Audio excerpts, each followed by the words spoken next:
Olá, boa tarde. Assista a partir de agora a transmissão da 8ª sessão da primeira Câmara do Tribunal de Contas do Espírito Santo, sessão realizada no dia 24 de março.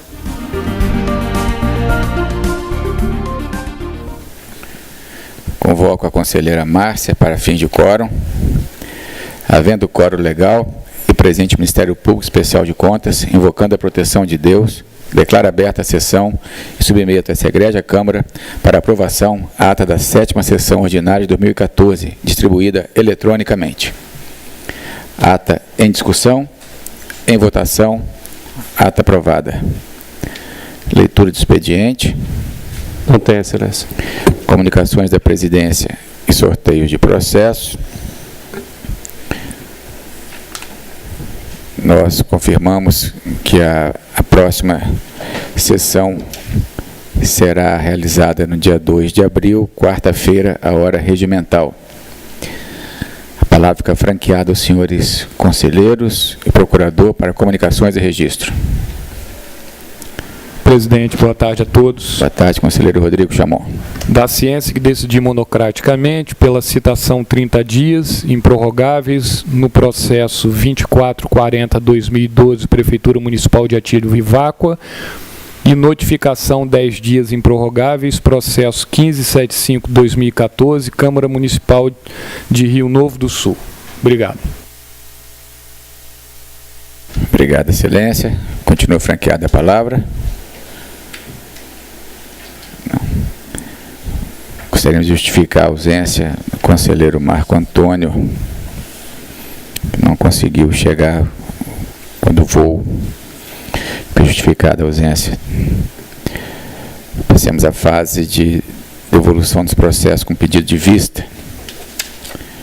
Nós temos 2 processos com vista. É o processo TC 2392-2010, o relatoria do conselheiro Rodrigo Chamon, processo encontra-se com vista comigo. Eu solicito prorrogação, Excelência. Então, prorrogado na forma regimental. E o processo 2025-2011, vista ao Ministério Público. Aceito prorrogação, Excelência? Então, também do conselheiro Rodrigo Chamon, relatoria, fica prorrogado na forma regimental. Apreciação de medidas cautelares e urgentes. Não há. Passemos à fase de leitura de acórdãos e pareceres. Eu convido o conselheiro Rodrigo Chamon para a leitura. Acórdão 134/2014, processo 7966/2013, Prefeitura Municipal de Ponto Belo, relatório de gestão fiscal, segundo quadrimestre 2013, arquivar. Muito obrigado, Excelência. Temos um acórdão de minha relatoria, é o acórdão TC 132/2014, processo 7964/2013, Prefeitura Municipal de Mucurici, relatório de gestão fiscal, segundo quadrimestre 2013, arquivar. E é só.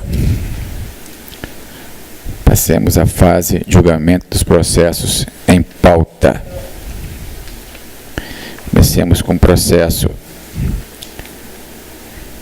7965/2013, procedência Tribunal de Contas do Estado do Espírito Santo, relatório de gestão fiscal, segundo quadrimestre de 2013, Câmara Municipal de Mucurici, responsável Romário Alves de Souza.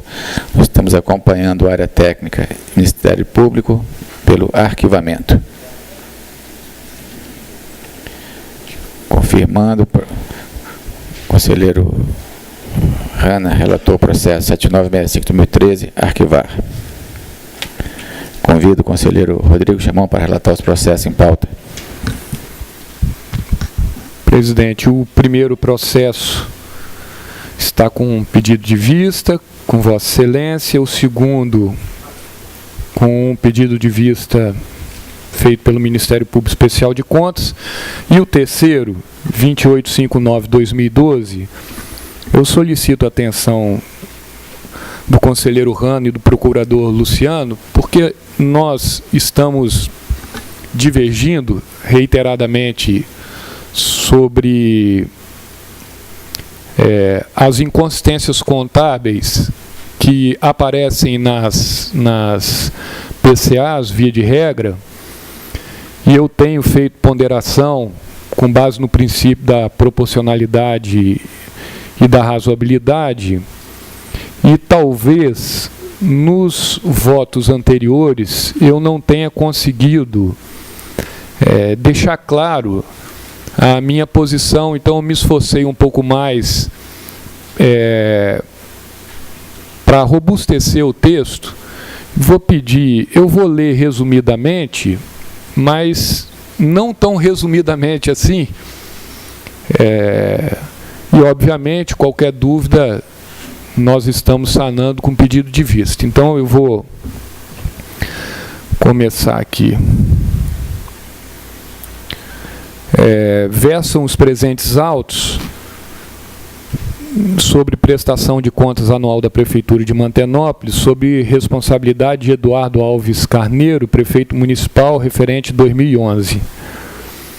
A instrução técnica conclusiva 6893/2013 opinou pela emissão de parecer prévio pela rejeição das contas. O Ministério Público Especial de Contas se manifestou da mesma forma.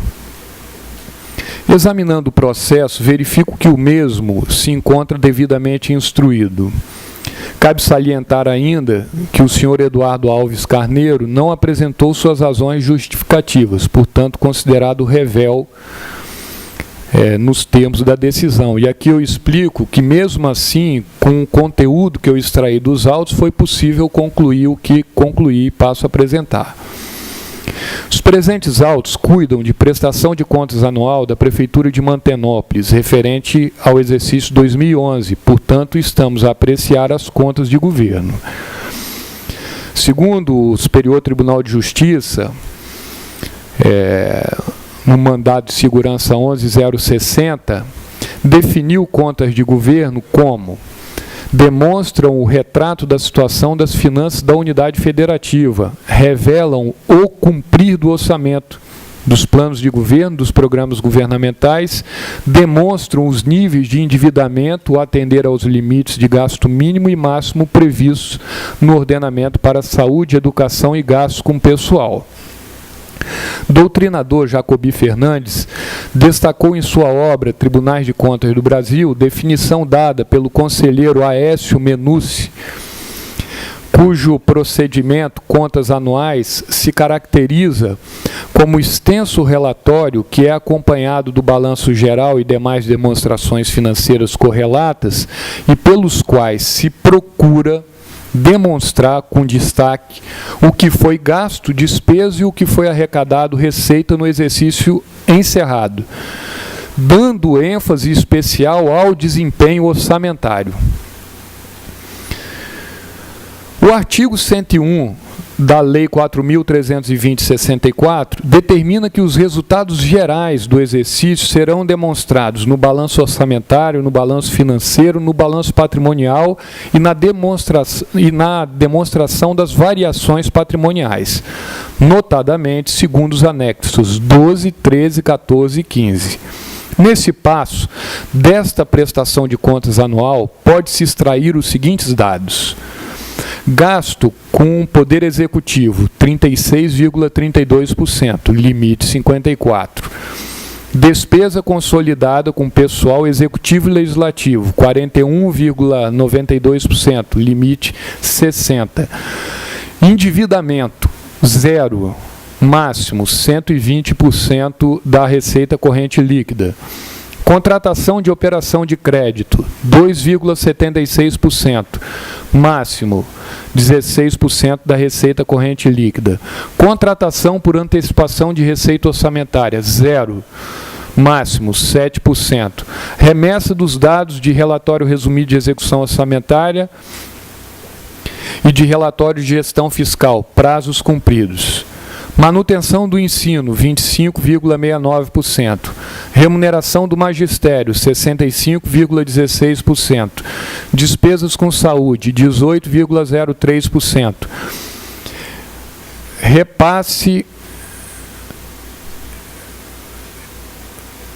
Repasse ao duodécimo ao legislativo, 7,54%. Passou do limite de 7%, mas a área técnica não apontou como irregularidade porque houve devolução no mesmo exercício. Portanto, e os 3 principais pontos: resultado orçamentário, que é o que arrecadou menos despesas empenhadas, R$ 2.507.131. Resultado financeiro, R$ 4.365.984. E resultado patrimonial, que acresceu o patrimônio daquele município neste período, R$ 5.918.397. Os dados acima demonstram a solidez fiscal do exercício de 2011 da Prefeitura de Mantenópolis.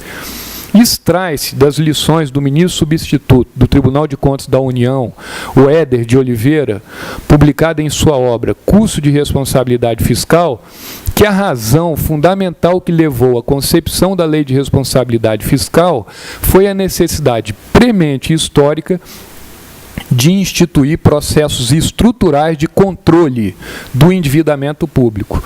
O ministro destacou o parágrafo 10º da exposição de motivos que acompanhou o projeto de lei de responsabilidade fiscal, onde o controle do endividamento público constituía a preocupação central da política econômica do governo. O equilíbrio intertemporal das contas públicas é entendido como bem coletivo. Visando esses objetivos, a Lei de Responsabilidade Fiscal foi erigida sobre 6 pilares normativos, denominação que se pode atribuir aos conjuntos de disposições sobre, palavras do ministro substituto, dívida e endividamento, planejamento financeiro e orçamentário, despesas com pessoal, limites, despesas obrigatórias, compensação dos efeitos financeiros, receita pública e produção e divulgação das informações. Digo eu, diante do exposto, concluo que a prestação de contas anual da Prefeitura de Mantenópolis, sob responsabilidade do senhor Eduardo Alves Carneiro, atendeu majoritariamente os pilares da LRF. Quanto aos apontamentos da área técnica, entendo por bem acompanhar as razões da ITC 254/2013, quanto à manutenção das seguintes irregularidades: 5.2.2, desequilíbrio entre as contas de receita das interferências no valor de 13.942, acúmulo de saldo de conta na dívida flutuante. 5.2.4, saldos devedores registrados em contas de natureza eminentemente credoras, valor 63.034. 5.2.5, contas de receita com títulos genéricos. 5.2.6, divergência na inscrição de réus a pagar, valor de 50.217. 5.2.7, divergência entre a relação de precatórios e o balanço patrimonial no valor de R$ 440.615 e ausência de classificação contábil da merenda escolar. Quantas irregularidades? 5.2.3, 5.2.5, 5.2.8, estas não afetam os resultados orçamentário, financeiro e patrimonial. Importante registrar, contudo, que o reflexo das irregularidades 5.2.2, 5.2.4 e 5.2.6, no total de R$ 127.194, equivale a apenas 2,91% do resultado financeiro, de R$ 4.365.984. E da irregularidade 5.2.7 no valor de R$ 440.615, equivale a 7,44% do resultado patrimonial de R$ 5.918.396. Tais constatações, a meu ver, conduzem à inevitável conclusão de que as irregularidades listadas são incapazes de macular o sólido resultado apresentado nas contas sob análise. Por outro lado, as normas brasileiras de contabilidade aplicadas especificamente ao setor público, denominadas NBC P16.1 e NBC P16.10, foram editadas em dezembro de 2008 pelo Conselho Federal de Contabilidade, figurando na norma 16.5, que trata do registro contábil. Destaco a forma de se proceder ao reconhecimento de ajustes decorrentes de omissões e erros de registros ocorridos em anos anteriores. O que diz? O reconhecimento de ajustes decorrentes de omissões e erros de registros ocorridos em anos anteriores ou de mudança de critérios contábeis deve ser realizado à conta do patrimônio líquido e evidenciado em notas explicativas. Depreende-se que os ajustes contábeis decorrentes de erros e omissões em exercícios anteriores deverão ser realizados no exercício corrente. Portanto, é uma irregularidade prevista nas normas e sanável no seu tempo certo, obviamente. Superada a análise das irregularidades, necessário salientar, no caso concreto, relativamente ao cumprimento do orçamento, ao atendimento aos limites de gasto mínimo e máximo previstos no ordenamento, saúde, educação e pessoal, concluo que o gestor atendeu satisfatoriamente às regras vigentes. O artigo 80 da Lei 621 de 2012 dispõe em seu inciso 2 a emissão do parecer prévio pela aprovação das contas com ressalva quando ficar caracterizada impropriedade ou qualquer outra falta de natureza formal, da qual não resulte em dano injustificado ao erário. A meu ver, esta é a prescrição correta para o caso concreto, pois somente uma análise ponderada do conjunto de informações acima analisadas permitirá que esse tribunal decida de forma proporcional, razoável e justa. Segundo os mestres Diogo de Figueiredo Moreira Neto e Flávio Amaral Garcia, é dever do aplicador da sanção, Estado juiz ou Estado administração, verificar a natureza da conduta praticada e o seu grau de reprovabilidade à luz dos princípios que informam a atuação daqueles que se relacionam com a administração pública ou que manejam recursos públicos. E é justamente esse conceito que destaco do artigo 1º, parágrafo 1º da Lei 621. Aspas, na fiscalização e no julgamento de contas que lhe competem, o tribunal decidirá sobre legalidade, legitimidade, economicidade, eficiência, eficácia, efetividade, razoabilidade e proporcionalidade. Da análise detida dos autos, pude verificar a afirmação de inconsistências contábeis não causadoras de dano ao erário, que o caráter formal das irregularidades as tornam suscetíveis de correção, portanto são elas sanáveis, e que a ênfase dada à gestão fiscal merece destaque. E por isso os princípios da razoabilidade e proporcionalidade devem ser observados neste julgamento.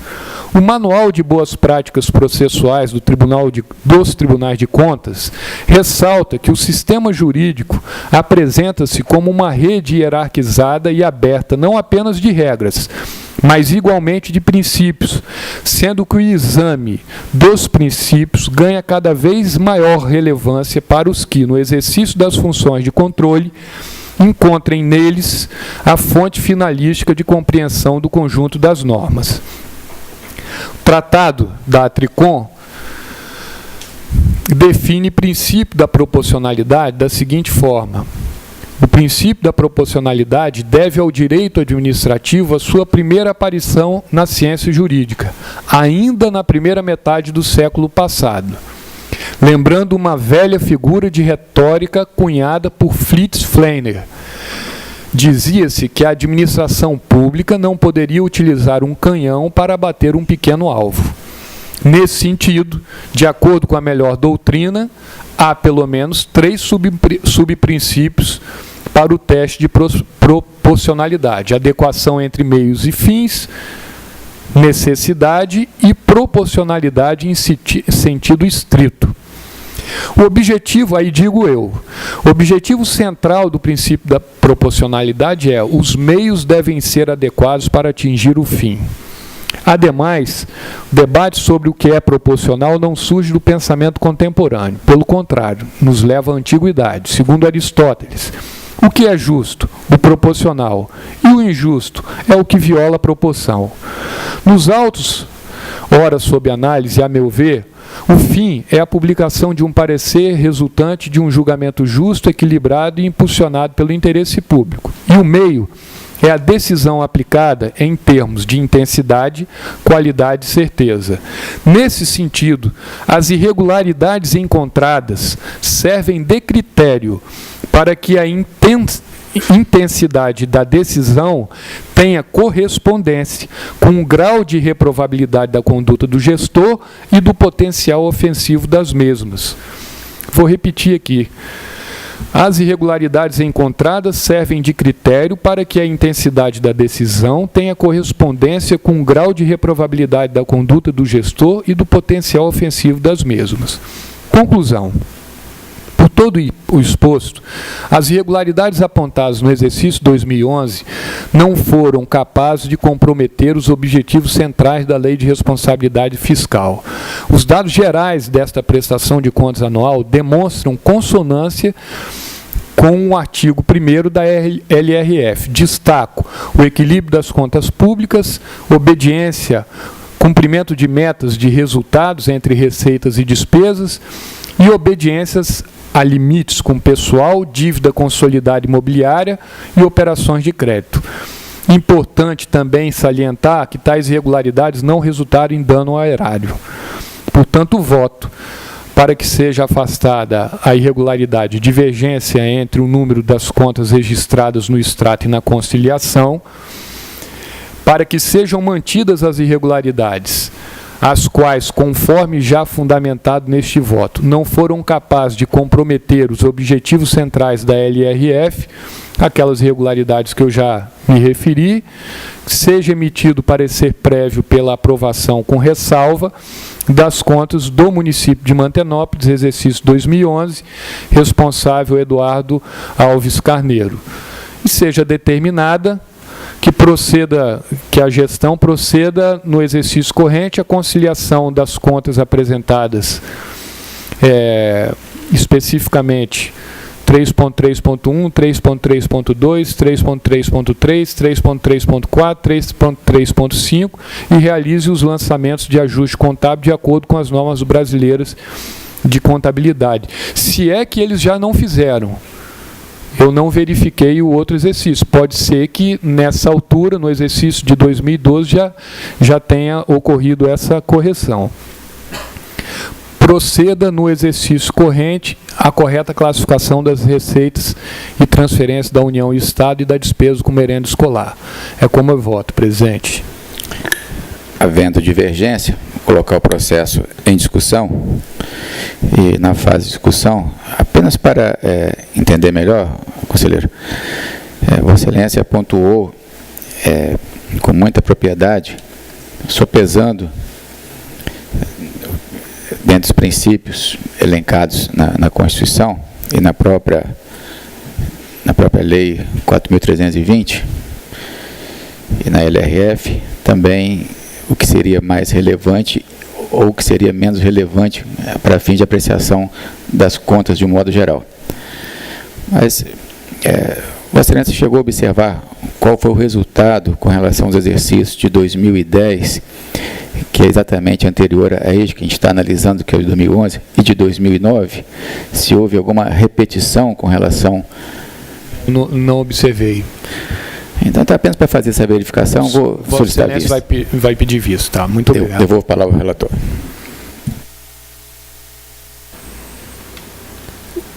O 2182-2012, eu estou retirando de pauta porque eu vou precisar fazer uma comunicação de diligência para deixar mais clara a minha posição.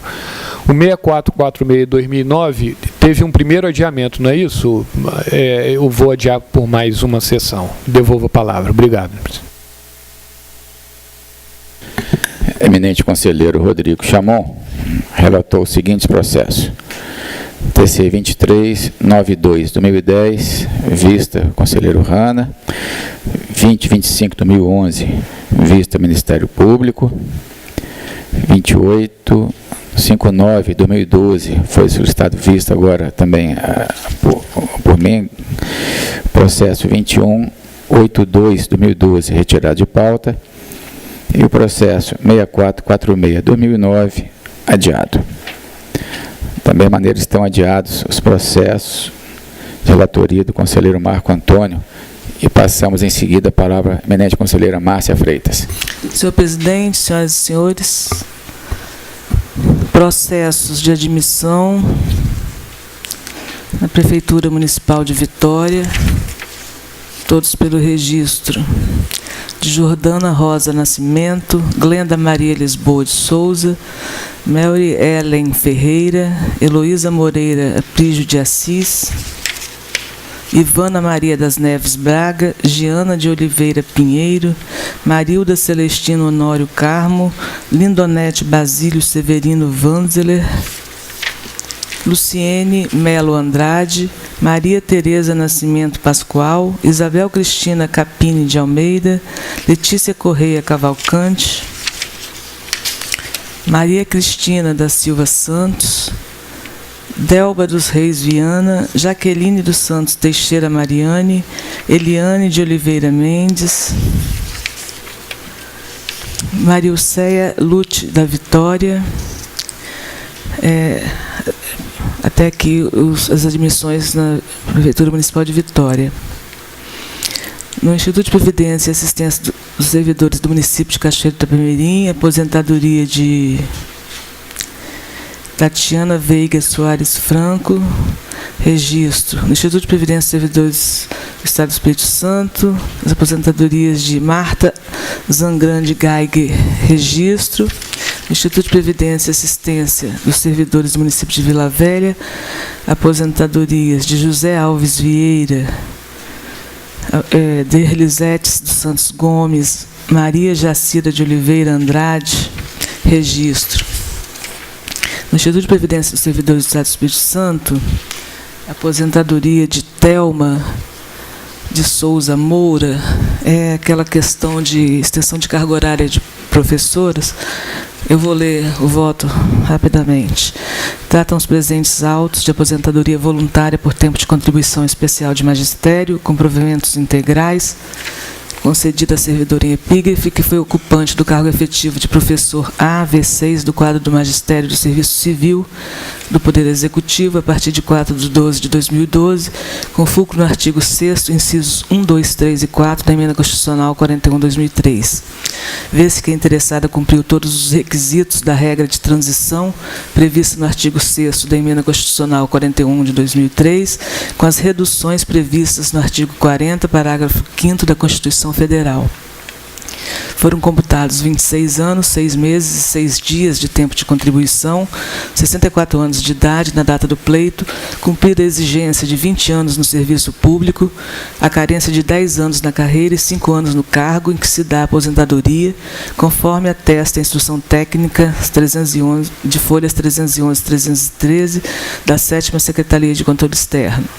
Os proventos estão fixados às folhas 304, com base no artigo 7º da Emenda Constitucional 41 de 2003.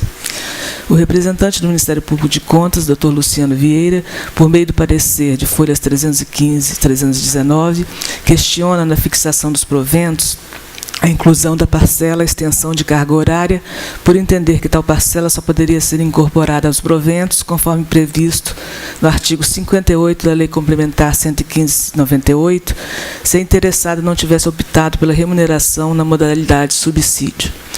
Considero o representante do Ministério Público de Contas que a modalidade de remuneração por subsídio para a carreira de magistério, fixada em parcela única, permite a acumulação da parcela extensão de carga horária apenas em caráter eventual, ou seja, devida apenas pro labore faciendo, e que a incorporação dessa parcela na forma do artigo 58 da Lei Complementar 115/98 é garantida apenas àqueles servidores que não tenham optado pela remuneração por subsídio, abre aspas, é dizer, farão jus à incorporação da parcela extensão de carga horária os servidores que continuem a perceber remuneração por vencimentos, na qual se admite a agregação ao valor do vencimento básico do valor global das vantagens permanentes e gerais.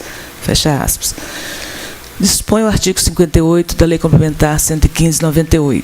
Artigo 58. O profissional da educação terá, para efeito de aposentadoria, a remuneração correspondente à jornada de 40 horas semanais de trabalho, se a tiver exercido ininterruptamente nos 36 meses que antecederem o seu pedido de aposentadoria.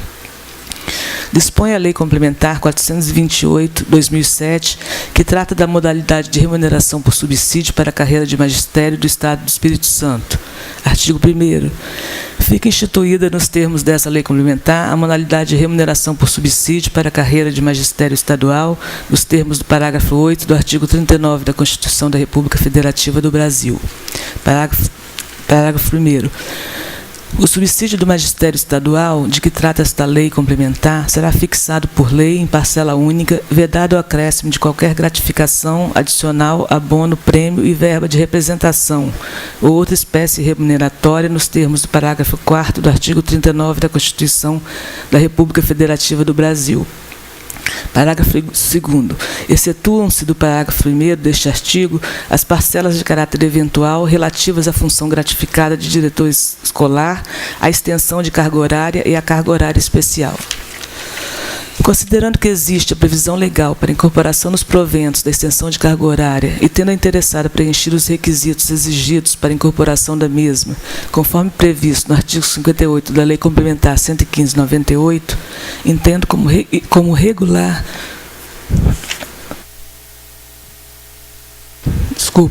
regular a sua incorporação nos proventos fixados na modalidade de subsídio, em face da exceção prevista no parágrafo 2º do artigo 1º da Lei Complementar 428/2007. Como precedentes, registro que na sessão de 19 de março de 2013, após amplo debate, esta Corte se posicionou pela regularidade da incorporação da extensão de carga horária nos proventos fixados com base em subsídio, conforme decidido nos processos TC 3.164/2012 e TC 5.085 de 2012, de relatoria do auditor Marco Antônio da Silva, e também de minha relatoria os processos TC 324/2011 e TC 5.210/2012, registrados em 9 de julho de 2013. Isto posto, considerando regular o ato, concordando com a área técnica e discordando do representante do Ministério Público de Contas, Dr. Luciano Vieira, e com base nos precedentes já registrados nesta Corte, mencionados acima, proponho o voto pelo registro do ato de folhas 306, que concede aposentadoria interessada com os proventos calculados conforme demonstrado as folhas 304.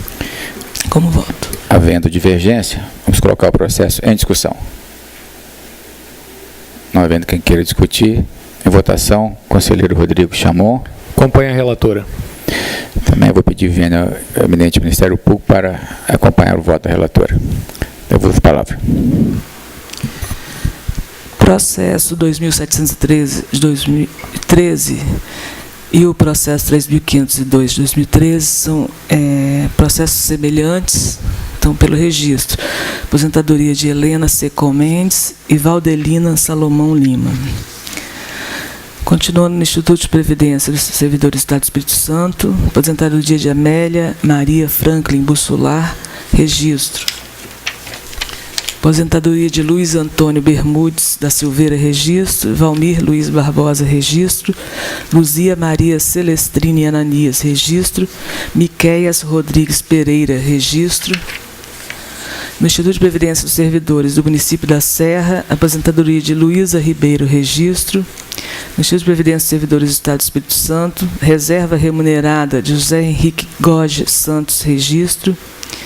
Reserva remunerada de Edson José da Silva, registro. De Sueli Bianchini Daut, registro. E a reforma de Edeildo Almeida, registro. É só, senhor presidente. Declarar na forma relatada pela eminente conselheira, nada mais havendo a tratar, após relatados 41 processos, vou declarar encerrada a presente sessão, antes, porém, convoco para a próxima, que será ordinária, a ser realizada no dia 2 de abril, quarta-feira, às 13 horas. Está encerrada a sessão.